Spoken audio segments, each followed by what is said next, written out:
Olá galera, se liga Rapidola, professor Orlando Carlos de Geografia, mais uma vez aqui com você para falar da população brasileira. Vem para cima, vem comigo!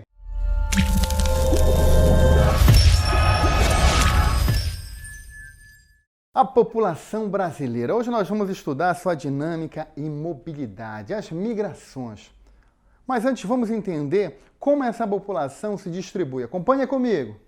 A população por setores econômicos. O setor primário, que corresponde às atividades rurais, agricultura, pecuária, extrativismo e pesca. Cada vez mais, esse setor vem perdendo mão de obra em virtude da automação do campo. Nós já falamos isso aqui nas aulas de espaço agrário. Isso acabou contribuindo para o fenômeno do êxodo rural, que levou aí ao crescimento da população urbana no Brasil. Acompanhe agora outro setor, o setor secundário.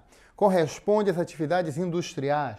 Esse setor ganhou força no Brasil a partir dos anos 30, principalmente, quando a população começou a se empregar nas fábricas, que iam crescendo no Brasil, principalmente na região sudeste. No entanto, com o processo de robotização e automação da produção, essa população ela vem perdendo o emprego e as demissões, o chamado desemprego estrutural, fruto aí das mudanças que ocorreram na estrutura capitalista internacional a partir dos anos 70, da chamada Revolução Tecnocientífica. Acompanhe aí mais um setor. O setor terciário, corresponde às atividades comerciais, bancárias, prestadoras de serviços e profissionais liberais. É bom destacar que existe uma diferenciação entre esses setores, ou dentro desse setor, que é justamente o alto terciário e o baixo terciário. Acompanha comigo aqui. O alto terciário, empregos formais, médicos, advogados, bancários, corretores. Baixo terciário, empregos informais, camelôs, ambulantes e flanelinhas. É muito importante a gente diferenciar isso aí, porque se você olhar no gráfico que eu vou mostrar para vocês, você vai perceber algo muito interessante. Acompanha comigo aqui.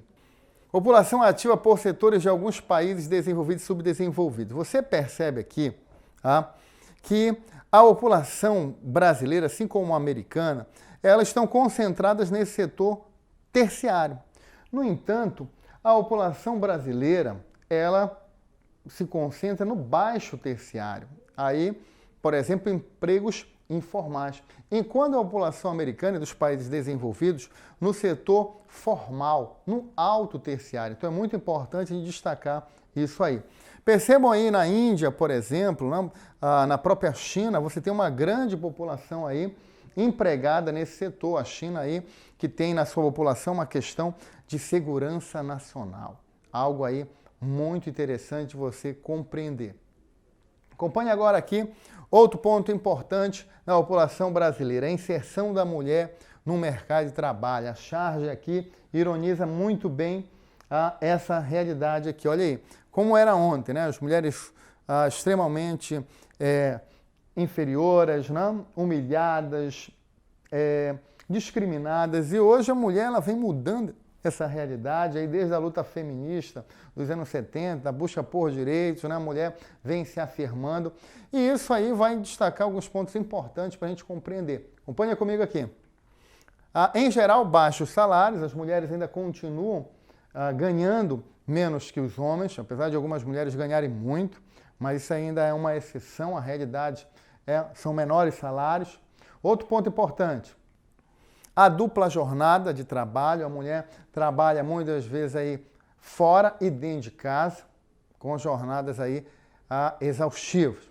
Outro ponto aí, assédio moral e sexual, as mulheres ainda sofrem muito com isso, é muito difícil de provar o assédio sexual, mas cada vez essas mulheres buscam aí seus direitos, o assédio moral também, a questão aí de discriminar, de ofender a mulher no trabalho, isso tudo contribui aí para esse fenômeno. Outro ponto importante, acompanhe aí, a redução da taxa de fecundidade. Como nós já falamos aqui, as mulheres estão tendo menos filhos. A taxa de fecundidade da mulher brasileira é 1,8 e em queda.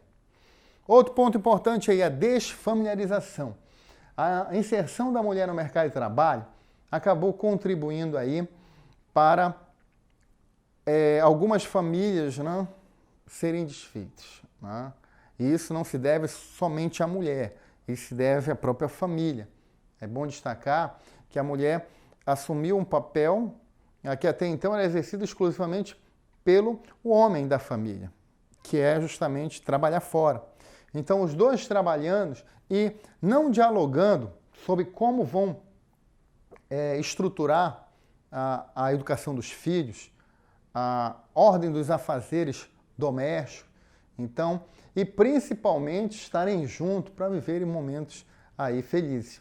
Então, pesquisa nos Estados Unidos mostrou que 60% das executivas das altas empresas americanas eram solteiras ou aí divorciadas. Então, a mulher, né, muitas vezes, não conseguiu aí conciliar sucesso profissional com sucesso familiar. E como eu já falei e friso, isso não é culpa exclusivamente da mulher, mas sim da ausência do diálogo entre a família e principalmente em quem assume as responsabilidades, ou essas responsabilidades devem ser conjuntas, né, de educação dos filhos, de organização do trabalho, tempo para o casal, isso é muito importante, e isso muitas vezes não existe. A competitividade, né, ao trabalho excessivo, muitas vezes levado para casa.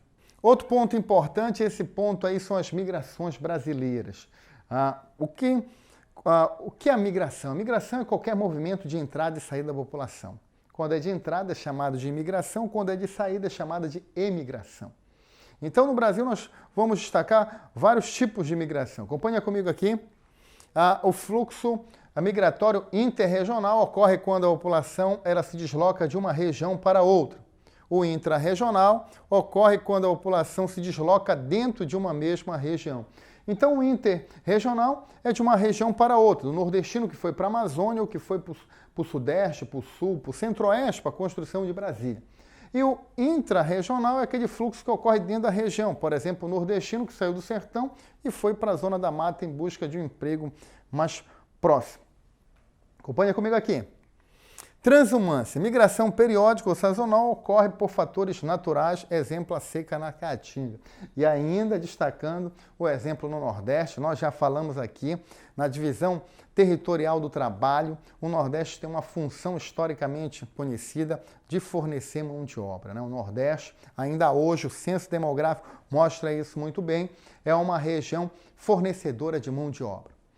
E a transhumância ela vem com uma migração que ocorre por fatores naturais, como seca, enchente, deslizamento, que ocorre aí, lógico, né, devido às chuvas intensas, muitas vezes associado também ao uso inadequado do solo.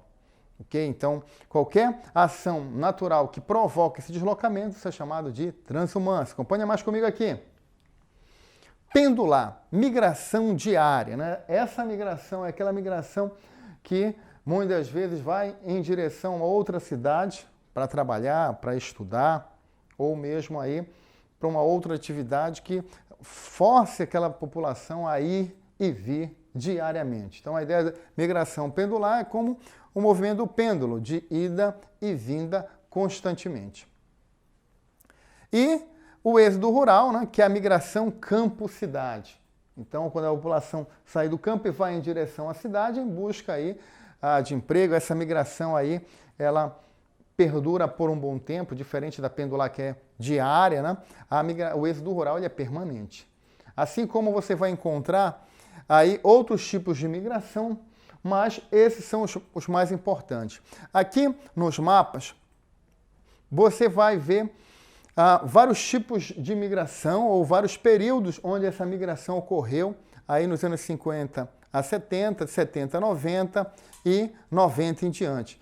E você percebe aquilo que nós já sabemos, o Nordeste é a principal região repulsora de mão de obra, mas o dado importante aqui é que você percebe que a partir dos anos 90, a migração intrarregional ela vem ganhando destaque. Outro ponto importante é a migração de retorno. Muitos nordestinos que foram para a Amazônia, que foram para o Centro-Oeste para a construção de Brasília, que foram para o Sudeste para trabalhar nas fábricas, ou até mesmo para o Sul, para o Norte do Paraná, trabalhar nas lavouras de café. Esses nordestinos, né, não conseguiram aí realizar o seu sucesso profissional, estão voltando para a sua terra. Lembrando que também nos últimos anos o Nordeste apresentou taxas de crescimento elevadas. Então, muito importante aí você compreender toda essa dinâmica da população. Ficamos por aqui nessa terceira videoaula. Se você tiver dúvida, coloque aqui embaixo, dê o seu like, se inscreva no nosso canal, divulgue ele Brasil afora, que cada vez mais o Rapidola está crescendo. Então, ficamos por aqui. Se liga, Rapidola!